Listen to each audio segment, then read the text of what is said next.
because of time. I have another engagement at 6 p.m., so I must leave here before 6. The first address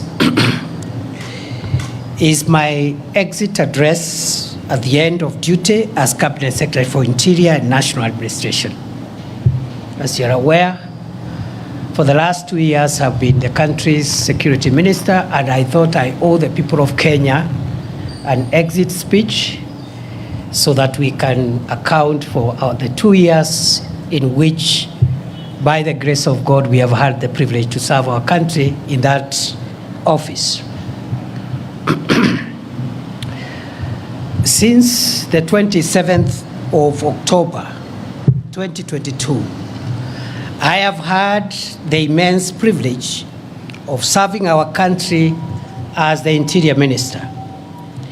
Appointment to this role was not only a humbling symbol of confidence by President William Ruto, but also it thrust me into a most monumental responsibility of providing leadership to and coordinating the organs of our homeland security. For its unique complement of extensive functional control of Kenya's internal security infrastructure, the Interior Ministry has provided me with a once-in-a-lifetime opportunity to appreciate a little more profoundly the centrality of security to Kenya's primordial quest for inclusive prosperity for all its people.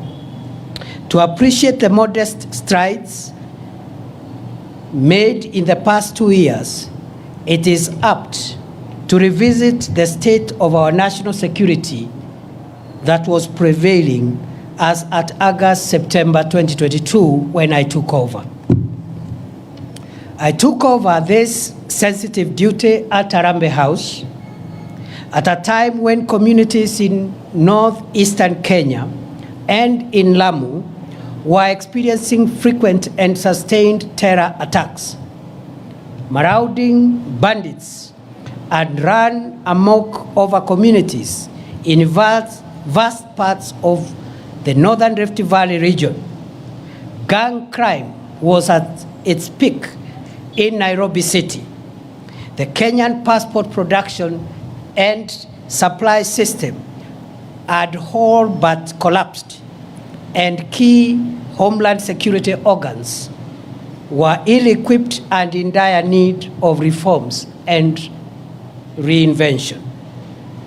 The end of my tour of duty as Kenya's Interior Minister of 2 years invites an introspection and reflection on the journey that I, with the loyal and patriotic support of hundreds of thousands of officers and staff in the police, prisons, immigration, and other citizen-facing services of the ministry, have traveled.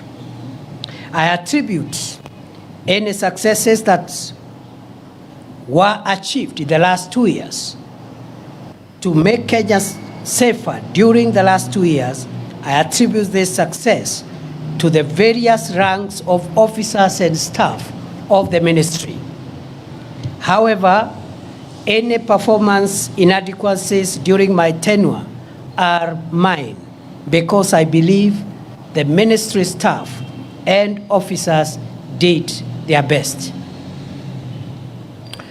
24 months of hard work by frontline multi-agency formations embedded deep in the forests of the Boni Enclave has paid off with 2 years of calm.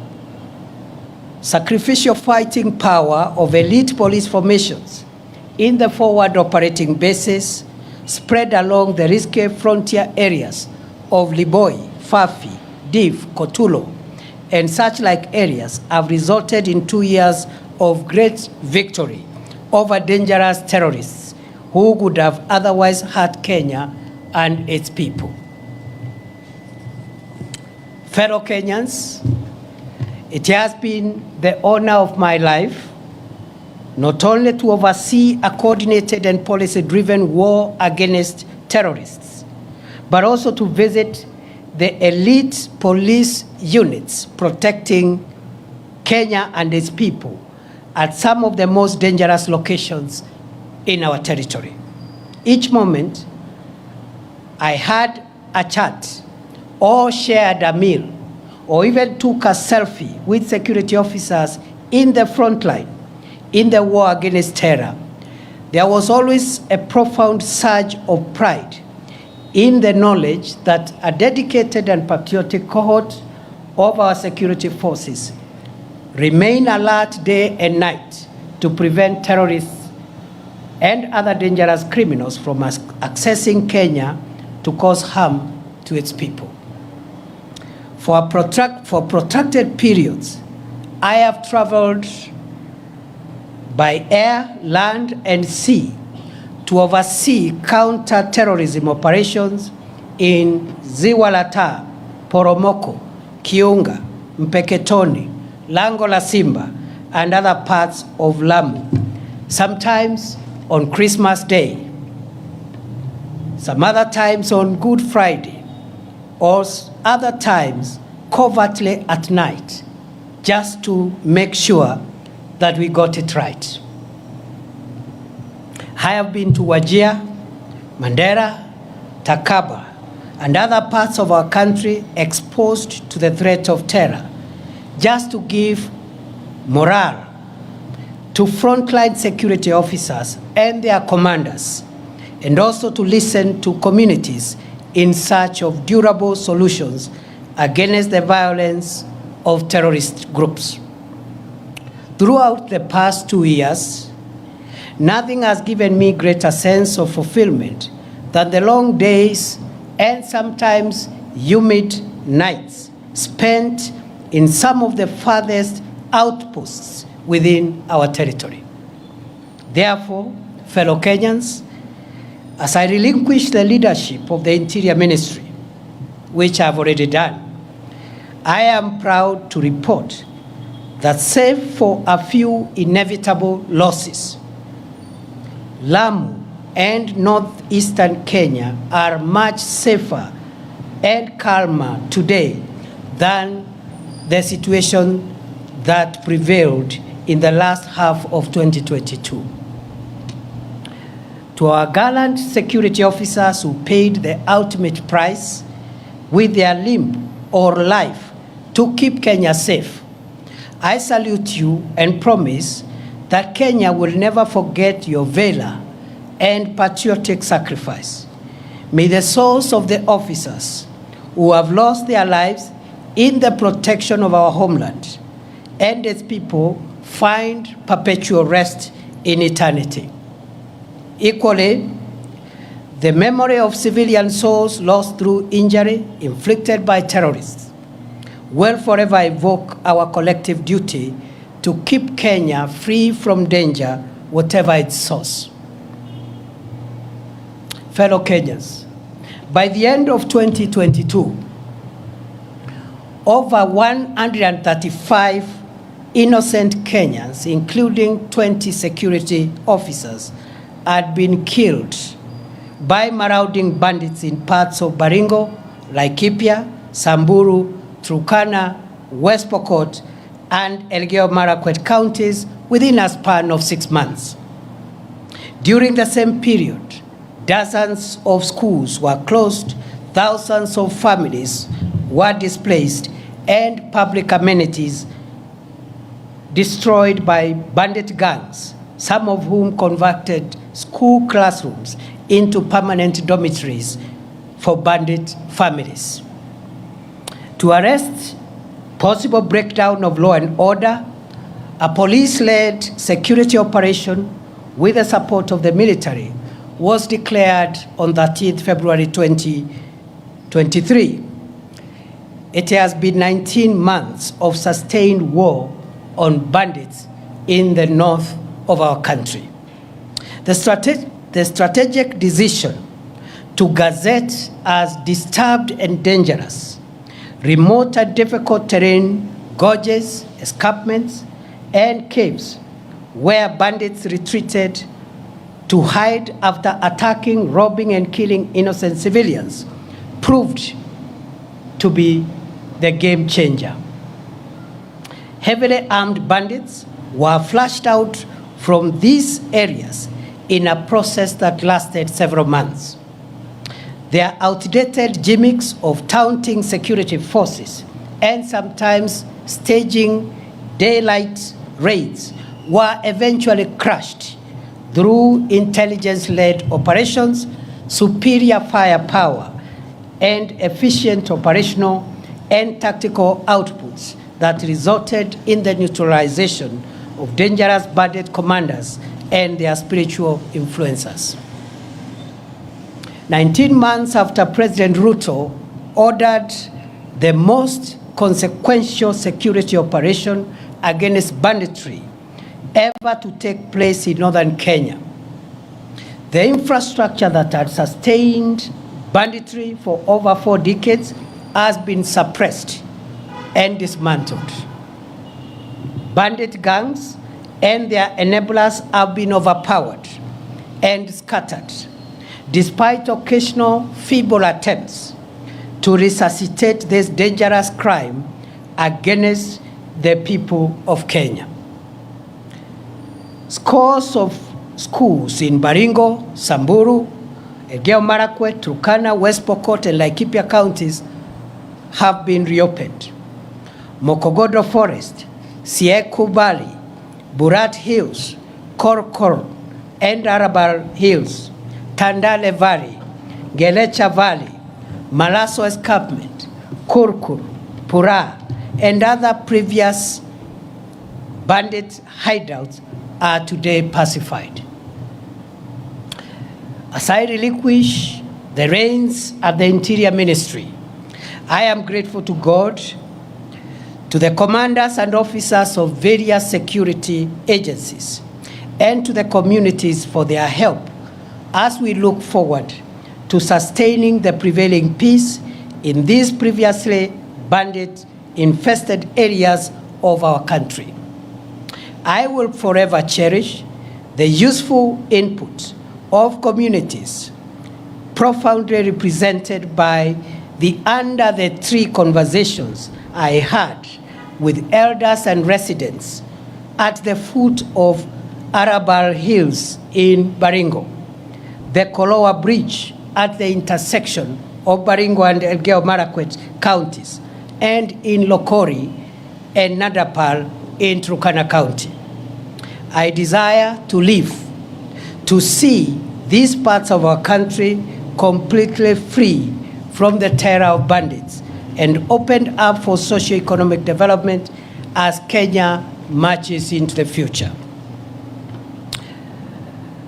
The strides that we have made in the fight against terrorism, banditry, and other organized crimes received a shot in the arm from the Police Equipment Modernization Program, which was initiated in early 2023, following the orders of President Ruto to modernize the operational and tactical equipment of our security agencies. The 37 billion shilling 5-year program is underway, with 7.6 billion shillings already spent to acquire armored personnel carriers, mine-resistant, ambush-protected vehicles, personal protection equipment for the police, as well as sophisticated weaponry to provide enough firepower to protect our nation. Fellow Kenyans, by September 2022, our country's infrastructure for the production and supply of Kenyan passports had completely collapsed owing to the breakdown of printing equipment, huge supplier debts, and chronic corruption cartels that took advantage of the situation to extort money from desperate applicants. After many months of reorganizing and financing arrangements, as well as personnel deployment at the Immigration Department, I am proud to report that as I leave the ministry, the government has been able to acquire modern printers and all the pending supplier debts have been paid. The passport production and delivery waiting period has been reduced from more than 12 months in 2022 to 7 days at present. The backlog of 724,000 passports has been cleared, and the challenge now is to expedite the delivery process to clear the 85,000 uncollected passports that are ready. As I leave the reins of the ministry, I am proud to report that the corruption cartels of staff and members of the public that used to harass passport applicants have been dismantled, and 17 ringleaders, including immigration officers, are facing ongoing criminal prosecution. As I exit, I am convinced beyond doubt that the milestone of reducing the waiting period from the current 7 days to 3 days by the close of this year remain feasible. In the days ahead, we must confront and succeed in reforming the institutions of our national security. At the orders of President Ruto and in compliance with the Kenya Kwanza Manifesto, the process of reimagining and refashioning Kenya's security institutions began in earnest on 21st December 2022, when the Presidential Task Force on Reforms of the National Police Service, the Kenya Prison Service, and the National Youth Service was established. While the work of the task force took longer than expected due to the expansive terms of reference, its final report has already been presented to the President, and one of the last actions I took before I left the ministry was to gazette the National Steering Committee under the leadership of the Principal Secretary for Internal Security, with a mandate to ensure full realization and implementation of the groundbreaking proposals for reforming our police, prisons, and youth services to align them with the dictates of our progressive 2010 Constitution and the vision of underwriting the national ideal of securing Kenya from long-term internal and external security threats. Fellow Kenyans, throughout my tenure in office, I have benefited from direct support and encouragement of President Ruto. I thank him for giving me the privilege to serve my country as the Interior Minister for an uninterrupted 2 years. I am most grateful to the principal secretaries and officers of all ranks within the state departments and other agencies that fall under the Ministry of Interior for great teamwork, support, and encouragement.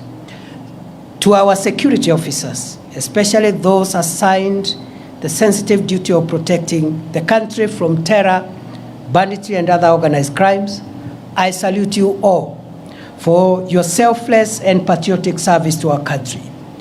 I send warm greetings and best wishes to all officers, especially those in far-flung forward operating bases, our officers in the multinational security support mission in Haiti, as well as the ranks of the National Government Administration Officer System, the NGAO system, with whom I have developed close and cordial working relationships during the past 2 years.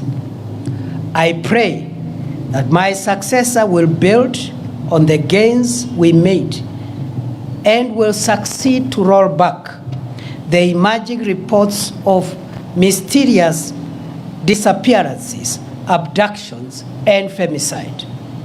Goodbye, and God bless Kenya and protect our dear country, our homeland, the Republic of Kenya. May we remain one nation of one people, united by our emblems, the map, the flag, and the national anthem of Kenya. Thank you.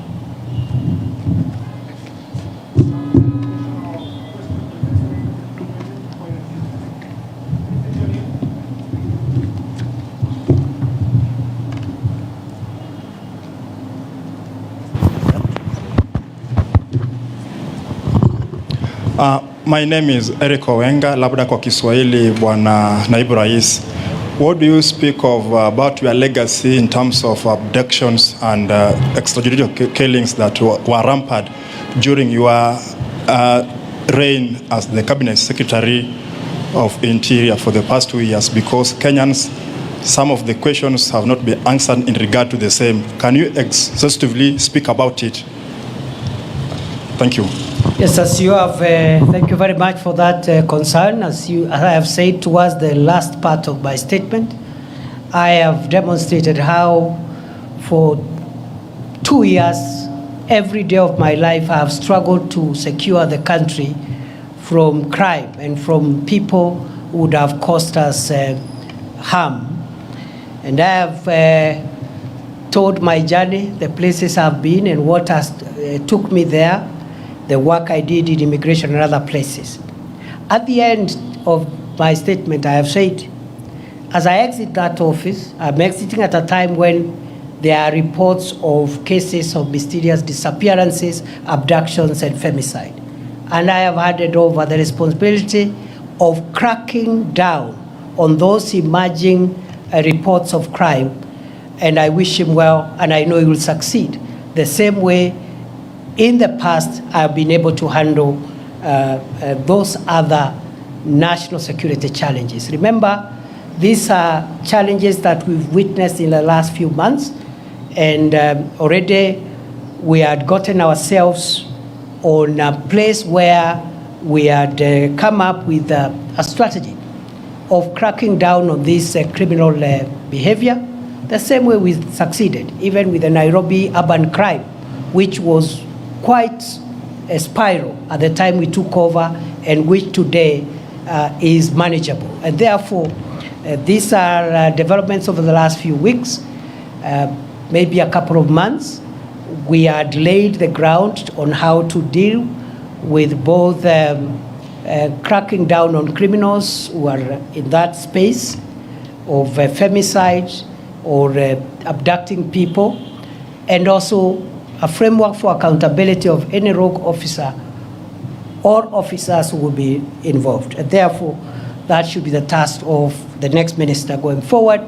I have no doubt I have done my best every day of my life, and there is no day I have slept without asking myself what I have done to make our country safer. Before, because of time, allow me now to transit and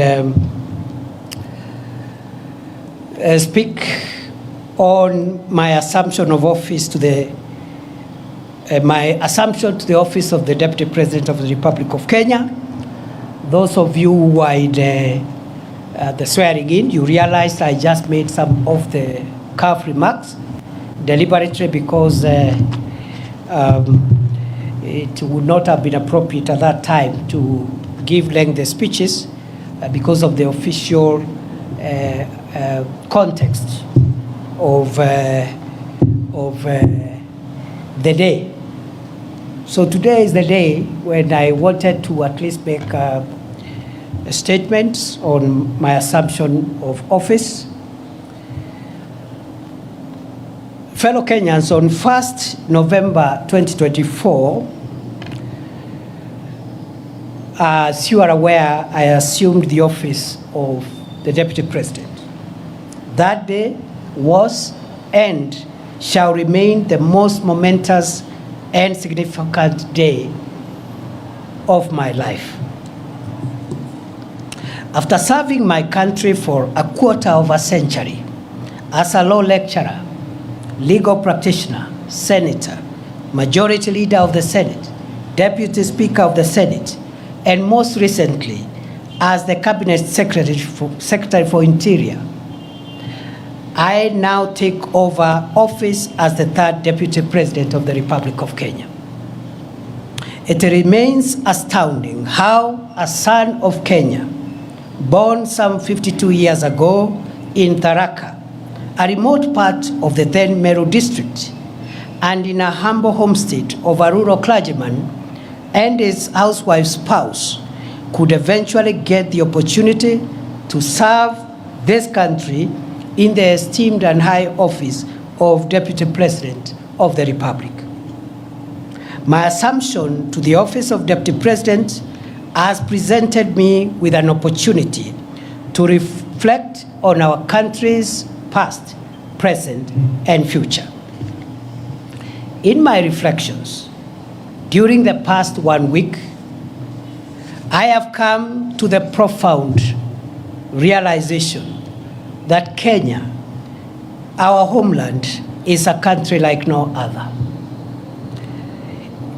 Its charm, the industry of its people, our fine weather, our culture, and our breathtaking topography are unmatched. It is gratifying to see millions of patriotic Kenyans work hard every day, waking up early, sleeping late, to make a honest living, eat from the sweat of their brow, and build the country that they call home. While it is true that formidable challenges confront us today, it is also true that we always find a way to surmount obstacles and protect our country and its people from the shocks of the modern world.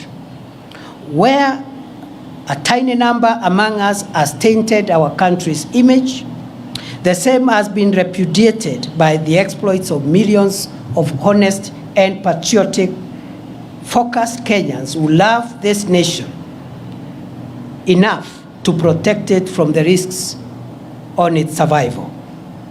Indeed, Kenya is a covenant country, blessed with an industrious people and an incredible array of natural resources requisite for the creation of wealth enough for all its people. We remain eternally grateful to the heroes and heroines who have ensured Kenya remains the blessed nation that it is. As we reflect on our challenges, let us capitalize on the jolting of these challenges to write a new, better, and brighter chapter for Kenya.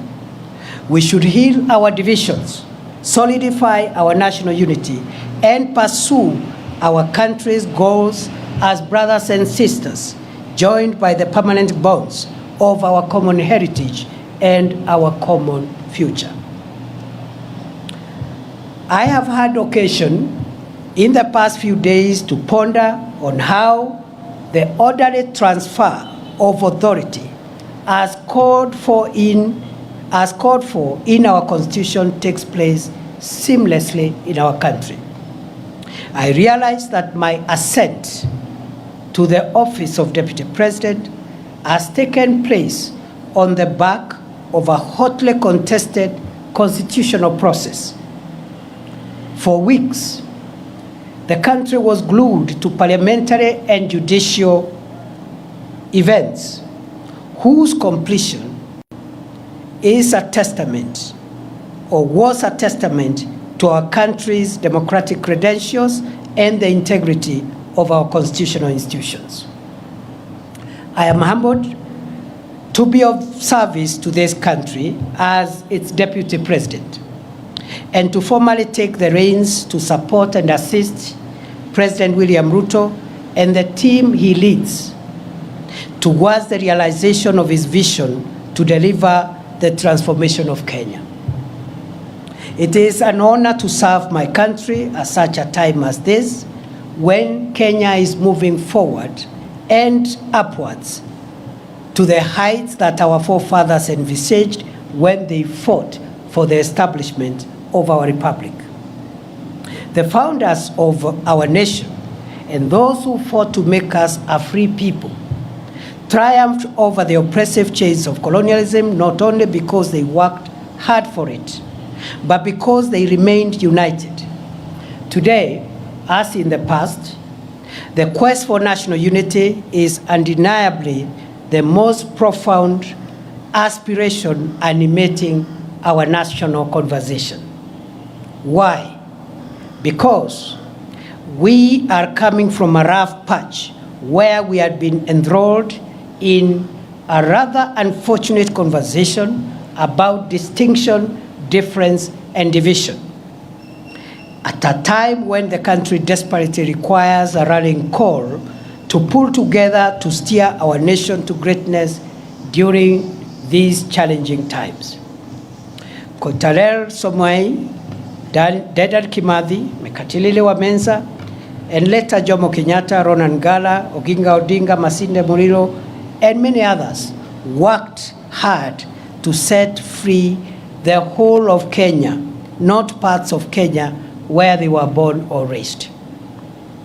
They refused to see themselves as liberators of their places of birth, choosing instead to consider themselves as brothers and sisters connected by the common past of their ancestry and the shared future of the generations that would come after them. We learn from these gallant sons and daughters of Kenya that for us to defend our freedom, sovereignty, territorial integrity, and economic transformation, for us to overcome inequality, poverty, and the need in our midst, we must harness and aggregate the collective daily struggles of ordinary Kenyans for our common good. For the aspiration of forging a united Kenya to materialize, we must accept each other, recognize our equality, accept that diversity and difference among us are for building rather than destroying us. A united nation is better equipped to deal with the challenges and overcome the obstacles we face in an increasingly complex, unpredictable, and insecure world. Kenya's viability is guaranteed only if its diverse components and segments converge in pursuit of common ideals, notwithstanding our linguistic, ethnic, religious, or political orientations. As I assume the functions of the esteemed office of the Deputy President of Kenya, I pledge to support and assist President Ruto to canvass, defend, and accelerate national unity, but also to canvass, defend, and accelerate the implementation of the bottom-up economic transformation agenda on which his administration was elected 2 years ago. I will work with my colleagues in the cabinet, as I have done in my previous role during the past 2 years, as we look forward to opening a new chapter in our collective effort to deliver the economic transformation and empowerment of the people of Kenya to realize better standards of living. The government has made significant strides towards the transformation of our food security situation, health, education, as well as stabilizing spikes on prices of essential household commodities since September 2022.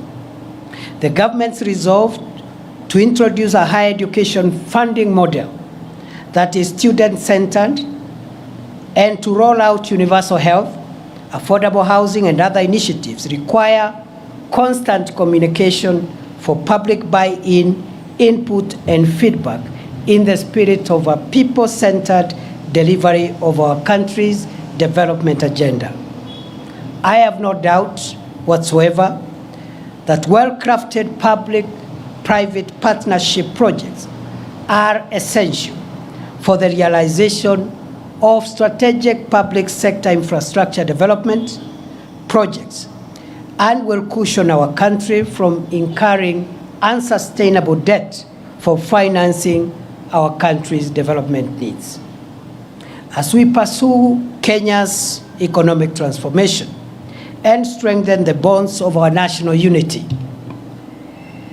Now is the time to ask every citizen to introspect on their contribution towards the actualization of the Kenya we all want to live in. The values of honesty, hard work, patriotism, family, and all other values of our civilization, faithfully transmitted through generations, makes it possible for us to transform this country into a more inclusive, equitable, and cohesive nation in which every citizen is able to live free from fear and want. A Kenya where every citizen has a realistic opportunity to attain good health, wealth, and safety.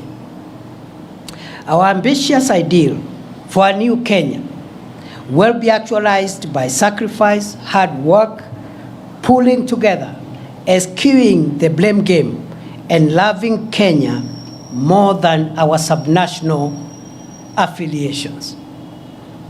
It is possible to converge our diverse subnational interest into broad collective national interest as the surest way of realizing Kenya's viability as a solid, respected, competitive, devolved, modern, democratic, plural society able to assert itself in the world for centuries to come.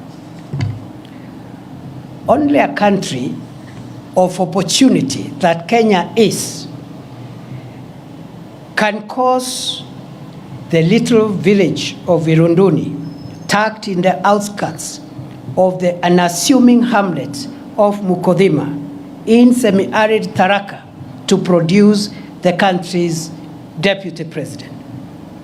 I grew up in a competitive environment, learned to manage scarce resources in a large family of 9 siblings, raised by peasant parents, and introduced to the values of respect for others and respect for authority, the love for God, and the love for country, considering other people's needs before my own needs. These values would later be firmed up through my education journey in the schools and the universities I would attend later in life. That it has been possible for me to come this far confirms that in this country there is no reason anymore why a child born in Moyale, Loitoktok, Nyahururu, Lodwar, Nyansiongo, Malindi, Ugenya, Kadhonzweni, Elwak, Kimilili, Lungalunga, Maralal, or anywhere else within this great country cannot aspire to rise to any office. I am truly blessed to be a son of Kenya. May God bless and protect our dear country, our homeland, the Republic of Kenya. May we remain one nation of one people, united by our emblems, the map, the flag, and the national anthem of Kenya. Thank you and God bless you.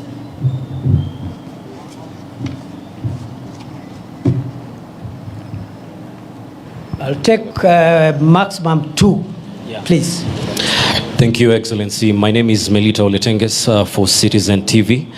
My question is, you are stepping into this new role at a time when counties have not had a disbursement of funds for about 4 months, and it is causing a cash crunch there. And now that you're going to also be the chair of IBEC, how do you tend to accelerate this and ensure that services in the counties roll as they should be? Kyo. My name is Sydney Chazima. My question goes to what you've mentioned about national interests. And recently, while performing your duties as the Deputy President, you spoke before the judiciary at the 12 years anniversary for the Supreme Court. And you mentioned that there need to be a place where the courts consider the national interest as opposed to the public interest. Someone may misconstrue this as the executive trying to exert its pressure on the courts. What would you make of this? Thank you. Those are very good questions. I would like to respond to them as follows. It is true there is a bit of cash disbursement delay for counties, which is unfortunate. But I think the context for that situation is that this country in the last 2 years have come from a very difficult macroeconomic situation, and it has taken 2 years of hard work under the leadership of President William Ruto to tackle the macroeconomic stability of the country, stabilize the shilling, stabilize essential food prices of essential commodities, including fuel, and so forth and so on.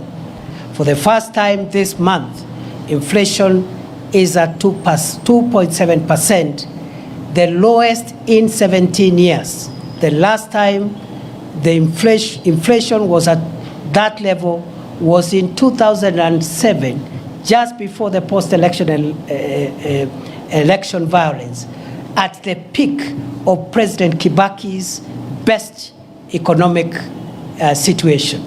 And therefore, the heavy lifting that the country has had to do is now behind us. We can only do better.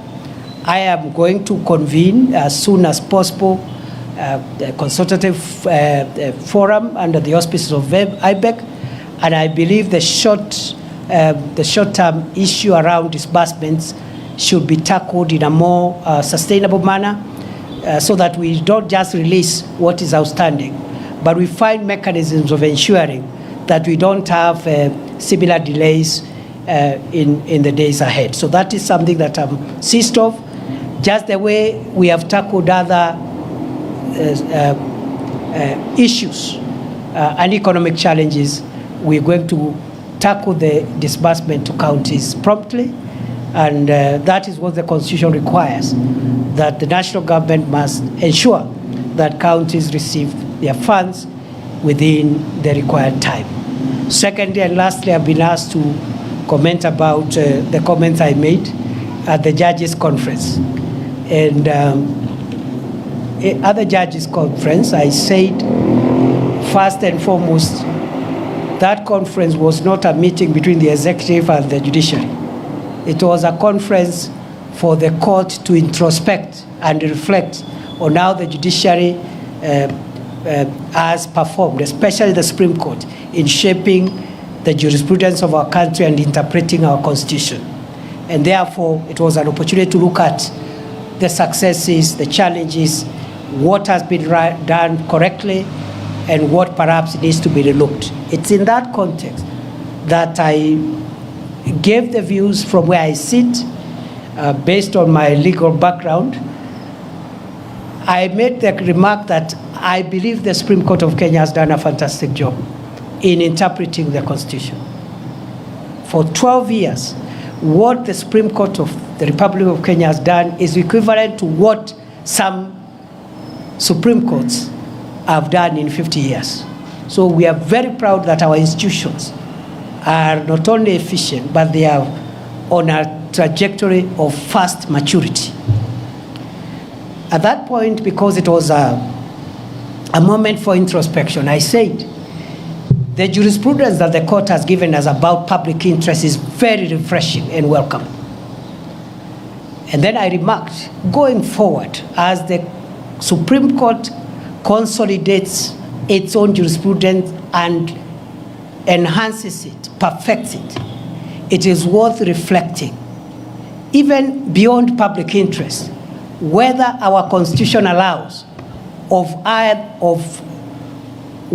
our Constitution allows the court to distill existential values of the states.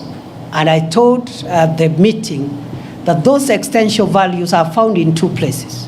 One in chapter 1, which is the foundational chapter that establishes our country, defines what Kenya is, the map, the territory, the coordinates, and the fundamental principles, including devolution.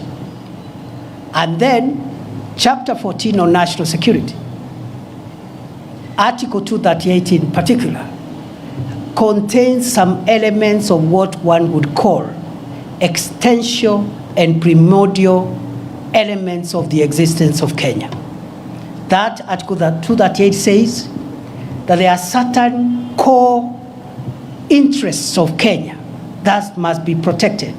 And that's why the organs of national security are established, to make sure that Kenya does not disappear. It survives. Territorial sovereignty of Kenya. That's why our KDF will do whatever it takes to make sure that other nations, enemies of Kenya, don't overrun us. The territorial integrity of Kenya, that no foreign country can violate our airspace, our land, or our sea space. And then it goes on to discuss a few other essential, very, very critical foundational interests of the nation. And so what I was asking, I said maybe the courts needs to think whether we can have a hierarchy of national interests. The general public interest on everything else, and very basic and existential interest on which the survival of the nation rests. Because, for example, when we have had, for example, challenges in allowing the people of Kenya to exercise their rights, which are protected in the Constitution, we have seen, for example, that right, for example, need also to be balanced in the need to protect the country and constitutional institutions. Because we saw an attempt to violate the Chief Justice's chambers by people who are expressing their rights, which is correct. But you see, if you destroy the emblems that makes the state to exist, burn down parliament, you know, those are extreme measures. And all what I said, just to be brief, I was not prescribing. I was just asking the judges to provide leadership, as is their mandate in the Constitution, to tell us whether there is a hierarchy of interests. Because the other commercial issues, the public interest is easily discernible. But sometimes there could be a conflict between what is popular or what the public is saying and the existence of the state.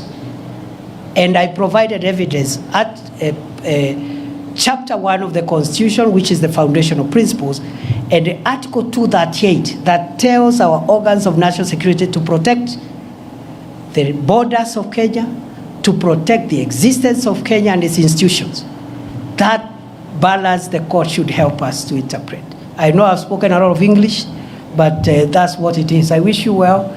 It is good to see you. We are going to have regular interactions. On a light note, you know, the other job was a bit constraining because of the operational support that required me to be where action was taking place in terms of defending the country's vital interest of homeland security. But with a new role, I'll be much more available. We are open to the input of the people of Kenya. We are open to even positive criticism from the media, from civil society, so that we can all converge our various views and opinions on how we can build a stable, solid democracy called Kenya.